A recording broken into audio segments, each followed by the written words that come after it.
Este 2019 se celebran procesos electorales importantes para América Latina. El Salvador, Panamá, Guatemala, Uruguay, Argentina y Bolivia van a escoger un nuevo presidente este año. Y aunque no se espera que estos comicios generen un impacto tan grande en la región como los comicios de Brasil y México, los analistas insisten en que no se puede desestimar los resultados en los que está en juego el posible regreso del peronismo a la Casa Rosada en Buenos Aires, así también como la posibilidad de la exguerrilla del Frente Farabundo Martí para la Liberación, que sea removida del poder en El Salvador. Mientras tanto, Evo Morales podría seguir ratificando su autoritarismo y ser elegido en Bolivia para un cuarto mandato consecutivo. Vamos inmediatamente a ver cuál es el panorama en los países que tendrán elecciones en este 2019. En los comicios en El Salvador, el estado más violento de Centroamérica, se van a realizar el 3 de febrero y 10 de marzo. Sería la fecha para una eventual segunda vuelta. El favorito en las encuestas para ocupar la presidencia de la nación es Nayib Bukele, exalcalde de El Salvador, quien podría destronar al partido izquierdista Frente Farabundo Martí para la Liberación, que está en el poder desde el 2009, además de convertirse en el mandatario más joven de la historia del país. En Panamá se celebrarán las elecciones generales el 5 de mayo. Hasta el momento no se descarta la postulación del expresidente Ricardo Martinelli, pese a que se encuentra en prisión y enfrenta un juicio político por escuchas ilegales. Martinelli aparece como candidato a la alcaldía de Panamá y a diputado, pero el nombre que más suena para suceder a Juan Carlos Varela es el de Laurentino Cortizo, por el Partido Revolucionario Democrático. El 19 de junio, esta es la fecha prevista para las elecciones en Guatemala. La corrupción en el país centroamericano es uno de los temas centrales de cara a los comicios, en especial por el continuo choque entre el actual presidente Evo Morales y la Comisión Internacional contra la Impunidad. Entre los potenciales postulados, la jefatura de gobierno, destacan la exfiscal general Telma Aldada y también la ex primera dama Sandra Torres. Los uruguayos también están llamados a las urnas el 27 de octubre. Pese a que todavía no hay candidaturas definidas, encuestas recientes señalan que el partido oficialista Frente Amplio va a seguir en el poder. El 30 de junio se van a definir los postulados en unas elecciones internas. De ser necesario una segunda vuelta, será el 24 de noviembre.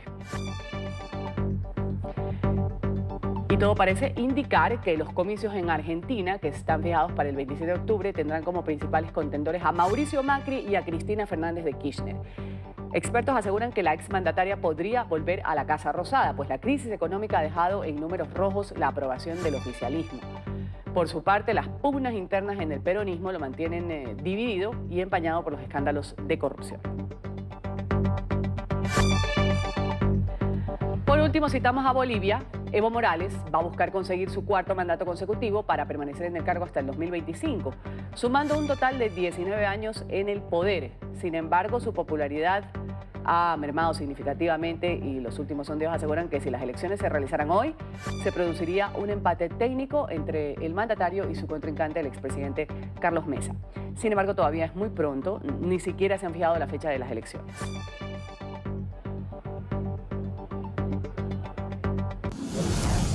¿Qué nos depara para América Latina este tipo de elecciones? ¿En qué forma tienen coyuntura? Se habla de situaciones y países en donde reina la corrupción, en donde pues, se habla de reelecciones indefinidas, en el caso de Bolivia, o un cuarto mandato de Evo Morales. Y en Quito, Ecuador, nos acompaña a esta hora Osvaldo Moreno, él es director de la firma consultora CPI Latinoamérica. Gracias. Un buen día, bienvenido a la mañana de NTN 24, señor Moreno. Buenos días, querida Ruth, ¿cómo le va? Un gran saludo a todos los televidentes de NTN 24, el canal de las Américas. Un saludo para usted. América Latina, como decimos, pues está en este 2019 protagonista por muchas elecciones: El Salvador, Panamá, Guatemala, Uruguay, Argentina y Bolivia. ¿De qué forma, por ejemplo, si citamos uno de los países que ahora ha sido noticia, Argentina, por ejemplo, con estas cifras en rojo en cuanto a la economía, y lo decíamos en esta nota que fue preparada por nuestra sala de redacción, se enfrentarían en realidad Mauricio Macri, quien está bajando en popularidad, con Cristina Fernández de Kirchner, quien fue presidenta ya de los argentinos durante un periodo en la época kirchnerista junto a su esposo Néstor Kirchner, fallecido, y que está involucrada también en muchos escándalos e investigaciones por trama de corrupción.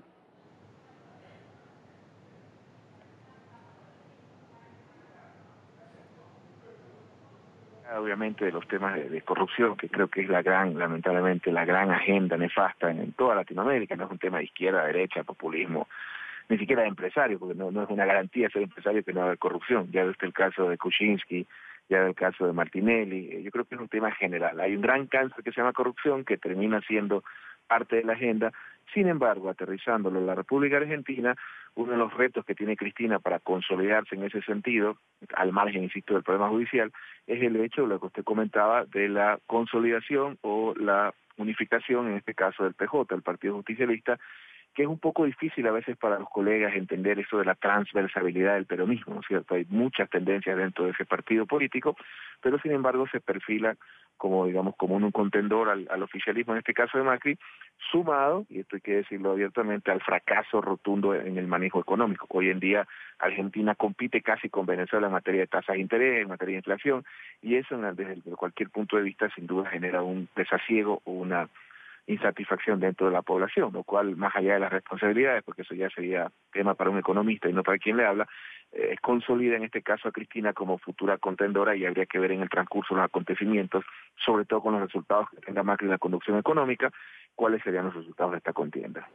Eso en cuanto, como usted lo dice, a la situación de Argentina. Hablemos también un poco del drama social. Por ejemplo, en países de Centroamérica han sido protagonistas los centroamericanos con estas caravanas de los migrantes. Intentan llegar a Estados Unidos, dicen que en sus países no hay oportunidades, y no solo eso, sino que reina la violencia y que prefieren arriesgar sus vidas llegando a Estados Unidos de la forma que sea, antes de estar en El Salvador, por ejemplo, o Guatemala, como han dicho, uno de los países más violentos, El Salvador particularmente.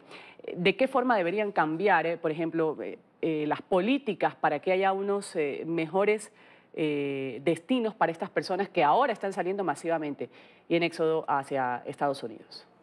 Bueno, yo creo que es correcta su apreciación. Usted habla un poco de esta verdad incómoda, ¿no? Que generalmente la gran mayoría de la opinión pública centra sus debates o sus análisis solo en función de lo que sucede en Venezuela, como si fuera el único país nefasto del continente. Efectivamente, lo que sucede en Centroamérica es terrible.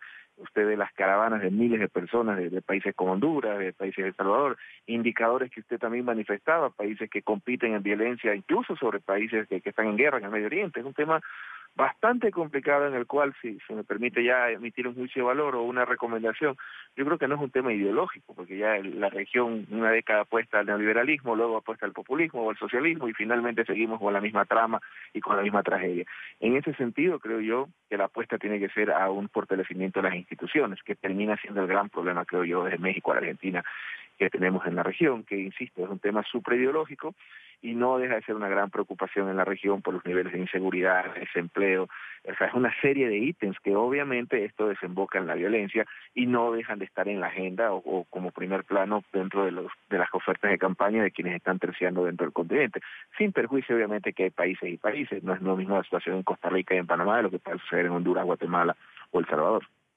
¿Y de qué forma, por ejemplo, también, señor Moreno, puede ser beneficiado ciertos pueblos de algunos países? Cuando han tenido cambios abruptos, por ejemplo, le cito alguno, con un nuevo presidente, Brasil, Jair Bolsonaro, ultraconservador, viniendo de muchos años de Lula da Silva, de Dilma Rousseff. De qué forma, cómo se ve el panorama en este gigante sudamericano, y también México, porque México también tuvo un cambio extremo de Peña Nieto a AMLO, que acaba de suceder también en sus funciones en diciembre del año pasado. Mire, yo creo que hay buenos ejemplos en la región, ¿no? Cuando de pronto los tratadistas en Europa, en Estados Unidos nos ven desde afuera, pero hay buenos ejemplos en los cuales sí considero que tenemos cómo reflejarnos. El caso del Uruguay, a pesar de toda su situación, un país latinoamericano tiene una situación bastante interesante. El caso de Chile también, que maneja un tema económico, indistintamente si lo maneja a la izquierda o a la derecha, son las instituciones las que blindan, digamos, un poco la institución del país. En el caso mexicano, hubo un giro o existe un giro totalmente a la izquierda. En el caso de López Obrador es muy temprano como para poderlo evaluar, pero el caso de México creo que es más que conocido, un país que lamentablemente al que amamos tanto, pero sin embargo es un estado fallido, no existe el control estatal, que en parte sucede también en Colombia, no sucedía. Y en el caso de Brasil, bueno, es el monstruo sudamericano, es la potencia regional, es nuestro gran hermano, es el gran vecino. Y soy muy sincero, yo creería que habría que tener un poco de paciencia. Una cosa es la campaña, usted que sabe temas de comunicación, de semiótica, una cosa es la comunicación, una cosa es la retórica y otra cosa es la conducción del gobierno. Esperemos que obviamente dentro del marco del respeto a los derechos humanos, entonces Brasil sea un puntal en la región para bajar los niveles de inseguridad y sobre todo los temas económicos. Vamos a ver, tengamos un poco de paciencia y yo creo que no me aceleraría yo a juzgar a López Obrador por su ideología o a juzgar a Bolsonaro por su ideología porque vayan a fracasar, sino todo lo contrario. Esperemos que haya sido solo retórica y en el marco de la conducción del poder Bolsonaro sea un ejemplo regional. Ojalá. Vamos a agradecer a Osvaldo Moreno, consultor político, ha estado con nosotros aquí en NTN 24 desde Ecuador. Un buen día para usted. Igualmente, querida, muchísimas gracias y un abrazo a la distancia.